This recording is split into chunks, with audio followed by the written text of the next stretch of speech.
Ano to? Ilang araw bago siya umalis ng Baguio, binigay niya sa akin yan. Ayoko pa nga sana ipakita sa'yo eh. Mas mainam na lang kung siya na lang. Pero mukhang natatagalan siya sa paggising eh. Kaya naisip ko, ito na yung tamang panahon para malaman mo yung totoo. Ibig sabihin, anak ko si Greco?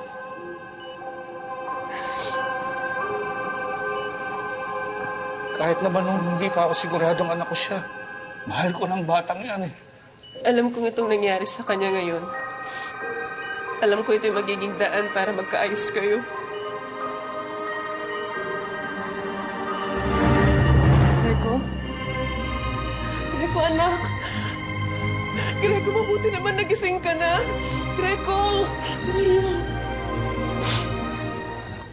Tapatin mo ako, Gay. Ayaw na ako bigyan ng diretsyon sagot. Si Lolita, nasaan siya? Gay, tapatin mo ako! Wala na si Lolita. Namatay na siya. Namatay siya on the spot. Hindi. Hindi yan totoo. Pagtatanggol ko si Lolita. Ilabas niyo ako dito! Ikaw, minahong ka. Magpahinga ka muna. Ipagtatanggol ko siya. Calm down first. Calm down. Alam ko.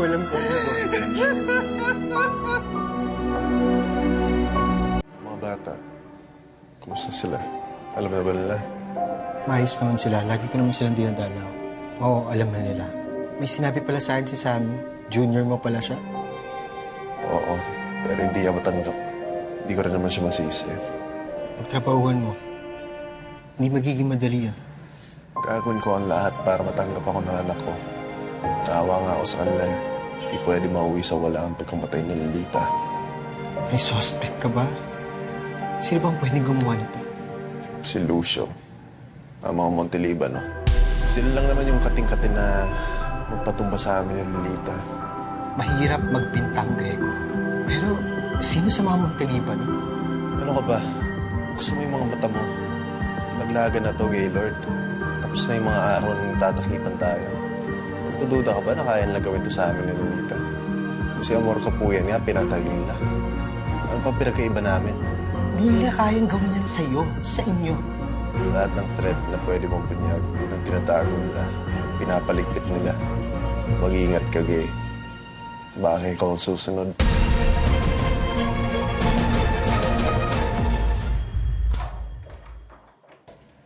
Bro, buti gising ka na. We're so sorry for what happened to you, Greco. Hanggang ngayon, di pa rin ako makapaniwala na wala na si Lolita. But rest assured, her service was lovely. Ano to, pakonsuelo? Binigyan niya ng magandang libingan si Lolita? Grego, Ano bang gusto mong palabasin, Greco? Eh baka ikaw nga may pakanaan nung nangyayari sa amin. Walang iya ka. Nilis. Greco, kung alam mo lang kung anong ginawa namin para kay Lolita, tapos kami yung pinagbibintangan mo, yan ba yung epekto ng gamot mo? Nababaliw ka na ba? dahil naman tayo eh. Kaya na ka natitiro. Ano na nga, away, please. Sino pa ba may motibo na pagtangkaan kami? At yung taong since day one pinagtatangkaan ka. Si Lucio. Sino bang inagawan mo ng asawa? Diba si Lucio? Siya yung sisihin mo. Si Lucio yung pumatay kay Lolita. Pasok mo sa kote niya. Tama na. Ray, Sulis, I think this was a mistake. Siyempre mo maaga na dito ka na. Hayaan muna natin magpahinga si Greg. Greco, kung meron mang tao na masaya na okay ka na at gising ka na bukod sa pamilya mo, kami yun. Para na kitang kapatid. Sana hindi mo makalimutan yun. But I think Gaylord's right. We should go do this.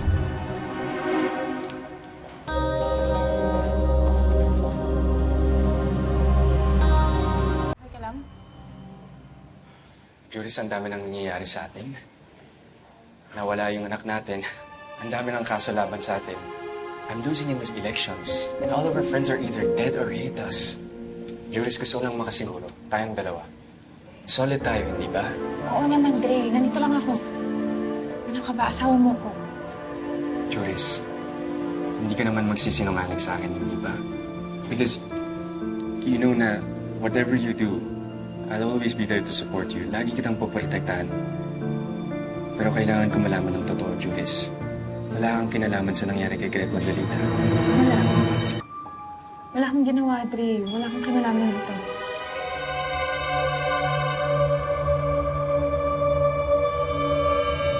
Pagkatapos namin makita ang bangkay sa basement ng bahay ni Senator Matilda, hindi ako mapakali. Hindi ko makalimutan ng nakita ko. Mga alauna ng umaga natapos ang party. Mga alas 3 bumalik ako doon. Bumalik ka sa bahay ni Senadora? Oo. Anong oras? Alas 3 ng madaling araw. Sige, tuloy mo. Tapos, mga bandang alas 4, nakita ko ang mga tauhan niya may nilabas na body bag. Mabigat to at matigas. At mukhang kung ano man yung nandoon, mukha siyang basa. May nakilala ka pa ba bukod dun sa mga tauhan? Si Senator Matilda po, lumabas, nagmamando. Anong ginawa nila dun sa body bag? Sinakay nila to sa isang L300. Tapos sinundan ko ang L300, umakyat to hanggang Benguet. Nasaksihan ko rin yung magtapon nila sa body bag. A few days later, nasa balita na natagpuan ang katawan ni Amor Kapuyan sa exact location kung saan na tinapon. Ba't ngayon mo lang sinasabi lahat ng ito? Dahil may pangako ang barkada na walang laglagan, walang iwanan, protektahan namin ang isa't isa. Tsaka nani-interest si Senator. Kaya hindi muna ako nagsalita. Pero finame up nila ako. Kaya nagpasya ako na ilabas ito. Yun ang alas na ipapakita ko noong titistigo ako sa Baguio.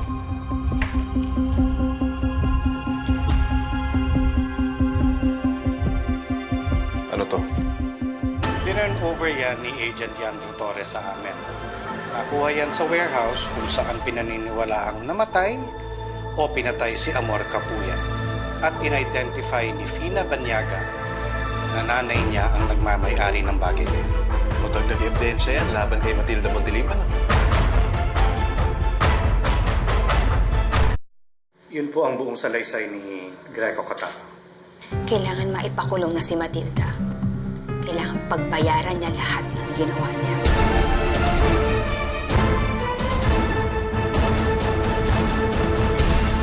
Ma'am, hindi po sumasagot sa tawag si Senator De Vera. Pero si Mayor Dre po, on the way na po siya dito ngayon. Kasama po ang legal team ninyo. Bakit hindi sumasagot si Tito? Keep on calling. Yes, ma'am. Senadora, may mga ilan lang ho kaming katanungan. I will not answer any of your questions until I have spoken to my legal team. Finally.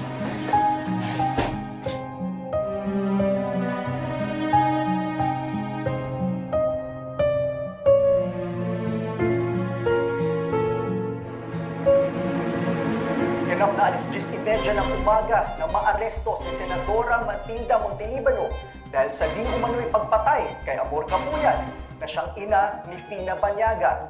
Isang witness ang nagturo kay Senadora Montelibano bilang utak sa likod ng karumal-dumal na pagpatay kay Amor Kapuyan. Pina, saan pupunta?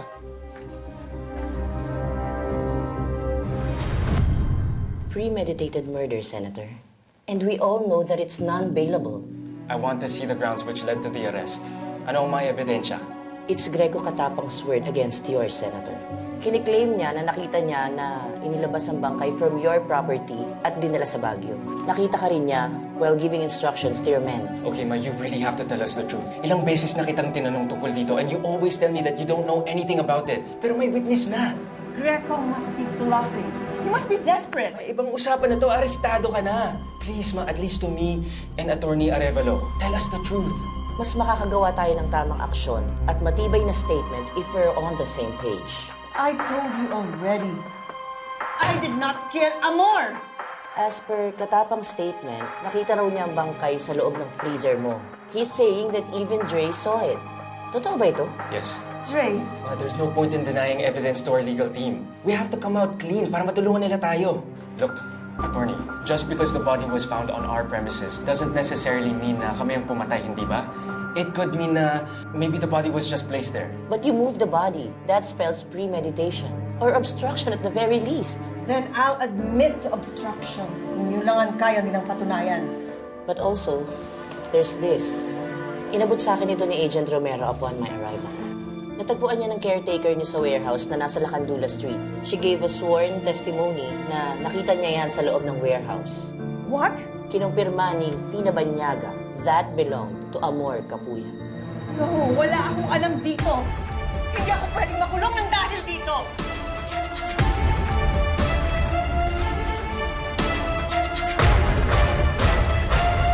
Dre, ba't di ka matulog? Maaga meeting de avance mo bukas.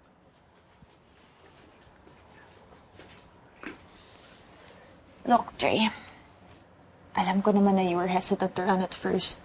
Pero nakita ko rin kung paano mo inakap yung candidacy.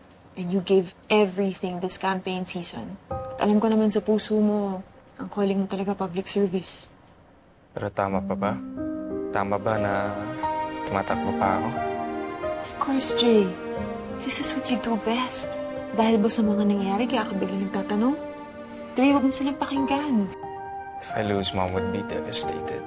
And if I win, my God, di ko ma-imagine na matatanggap ko yung victory na nakakulong si Mommy. Huwag ka magpa-apekto sa kanila, Dre. I'm sorry, alam ko wrong timing. It's terrible na ngayong election pa talaga nila linabas lahat ng binabato nila sa atin. Is it really wrong timing, though? Maybe this is the perfect timing for all our secrets to come out. I mean, not for us, but for our victims. Ano ba sinasabi mo? There are no secrets, Jay. And as for victims, tayo lang naman naging biktima dito, ah. Bakit kami na makatingin? Tuloy sa mga ginawa natin. Sa mga pinagtakpan natin. May mga nabiktima tayo. May mga naapakan tayo.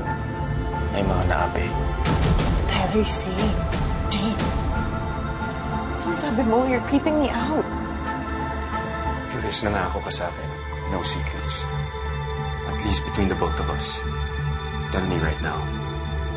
May kinalaman ka ba sa pagpatay kay... Kay Amor? Wala. Sinabi ko sa'yo, di ba? Wala. Wala. Kay Pogs, Julius. Kay Pogs. Alam mo ba si Pogs? Julius, aminin mo sa akin. Did you kill Pogs? Pinatay mo ba si Pogs, Julius? Julius!